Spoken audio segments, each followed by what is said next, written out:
400 second میں تل Aviv عالمی پابندیوں کے باوجود ایران نے اسرائیل تک پہنچنے والے ہائپر سونک میزائل کیسے بنائے؟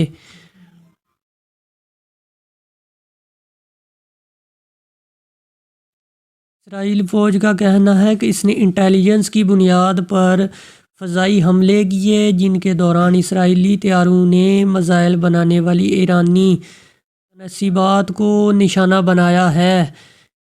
بی بی سی اردو نے 3 اکتوبر 2024 کو ایران کے میزائل پروگرام پر ایک تفصیلی رپورٹ شائع کی تھی، جو آج کے دن کی مناسبت سے ذیل میں دوبارہ پیش کی جا رہی ہے۔ 13 اپریل 2024 کا دن تھا جب رات کے اندھیرے اور مسجد اقصیٰ کے سنہرے گنبد کے پس منظر میں ایرانی بیلسٹک میزائلوں کی روشنی سے پہلی بار ایک ایسی تصویر سامنے آئی جو شاید بہت عرصے تک دنیا کے ذہن پر نقشہ رہے گی۔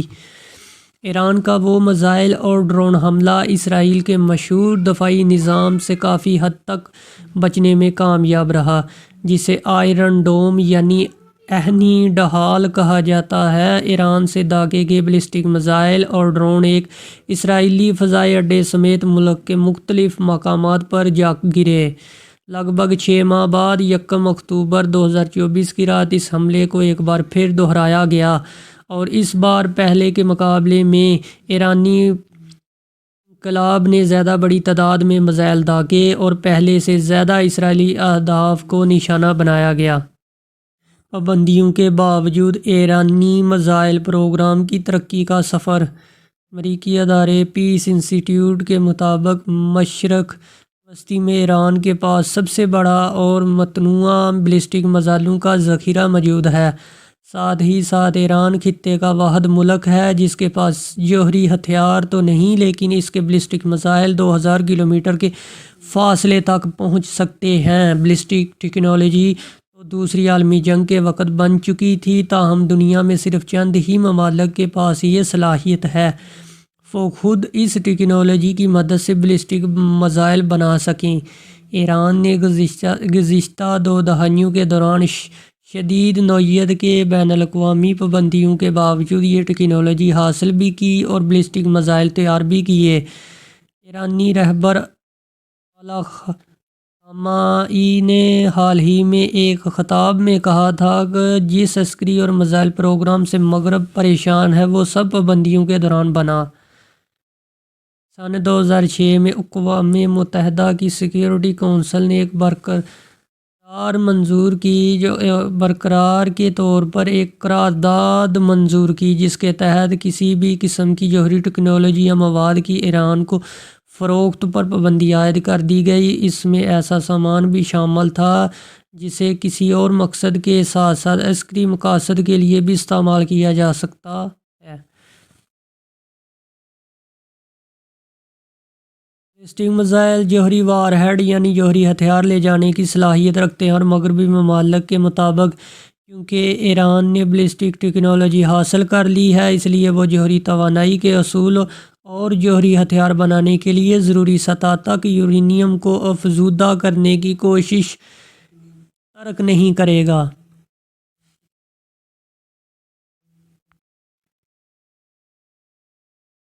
ایران نے اپنا میزائل پروگرام اس حد تک بڑھایا کہ مارچ 2016 میں امریکہ، برطانیہ، فرانس اور جرمنی نے اقوام متحدہ کے سیکریٹری جنرل کو ایک مشترکہ خط لکھتے ہوئے ایران پر میزائل تجربات کرنے کا الزام لگایا اور کہا کہ اس نے جے سی پی او اے معاہدے کے بعد سلامتی کونسل کی قرارداد 2231 کی خلاف ورزی کی ہے۔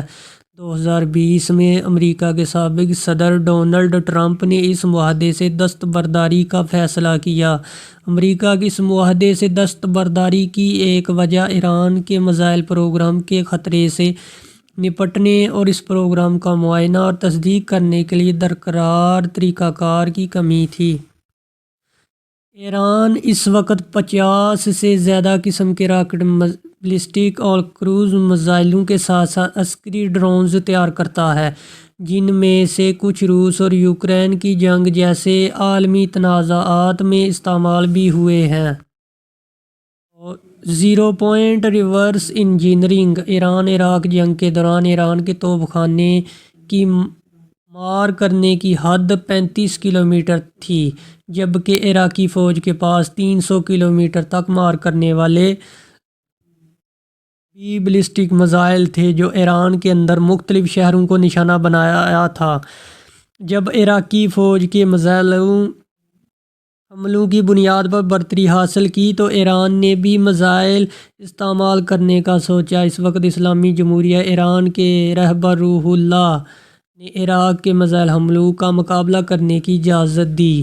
اس سلسلے میں نومبر 1984 میں حسن تہرانی مقدم کی سربراہی میں پاسداران انقلاب میزائل کمانڈ کا آغاز کیا گیا۔ ایران نے 1985 میں پہلی بار لیبیا سے روسی ساختہ سکڈ بی میزائل خریدے اور 30 میزائلوں کی کھیپ کے ساتھ ہی لیبیا سے تکنیکی مدد کے لیے مشیر بھی ایران آئے اور ایران کا میزائل آپریشن ان کی مدد سے ہی سر انجام پایا۔ ایران کے میزائل پروگرام کے دوسرے اور سنجیدہ مرحلے کا آغاز فاتح 110 میزائل کی تیاری سے ہوا۔ ایران کے میزائل پروگرام کی ترقی میں حسن مقدم سب سے اہم شخصیت تھے۔ سن 2009 میں انہوں نے ایک پروگرام کے دوران پہلی بار extra heavy satellite engine series کا تجربہ کیا۔ ایرانی کے مطابق حسن مقدم 12 نومبر 2011 کو ایک دھماکے کے نتیجے میں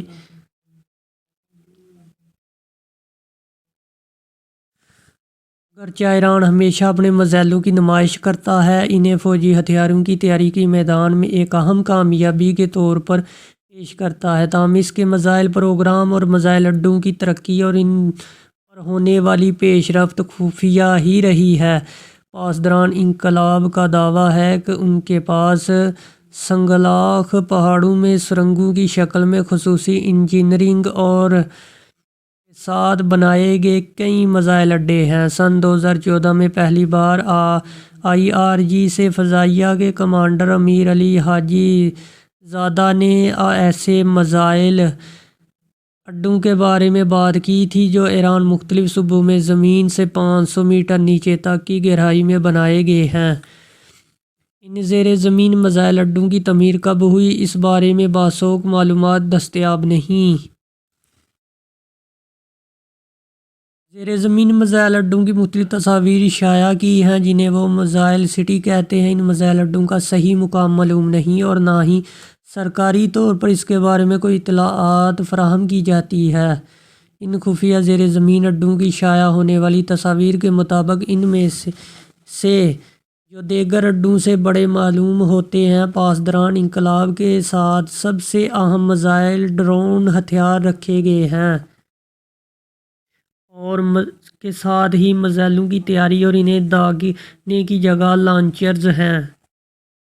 امیر علی حاجی زادہ نے IRGC کی جانب سے ایران میں میزائل بنانے والے 3 زیر زمین کارخانوں کی موجودگی کا اعلان بھی کر چکے ہیں۔ تمام قسم کے میزائل ایران میں بنتے ہیں۔ ایران کی مسلح افواج خاص طور پر پاسداران انقلاب کے ایروسپیس فورس راکٹ اور کروز اور بیلسٹک میزائلوں کی ایک وسیع رینج تیار کرتی ہے۔ بیلسٹک میزائل ایران میں تیار کیے جانے والے میزائلوں کی سب سے اہم قسم ہے۔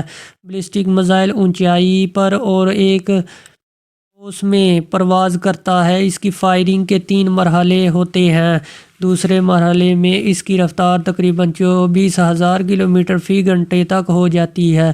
طویل فاصلے تک مار کرنے والے بیلسٹک میزائل داغے جانے کے بعد زمین کی فضا سے باہر نکل جاتے ہیں اور فضا میں دوبارہ داخل ہونے پر آواز کی رفتار سے زیادہ تیز رفتار تک پہنچ جاتے ہیں۔ کروز میزائل مکمل طور پر گائیڈڈ ہوتے ہیں اور کم اونچائی پر پرواز کرنے کی صلاحیت رکھتے ہیں، جس کی وجہ سے وہ ریڈار کا مقابلہ کرنے کی صلاحیت فراہم کرتے ہیں۔ کروز میزائل کی رفتار 800 کلومیٹر فی گھنٹے سے شروع ہوتی ہے۔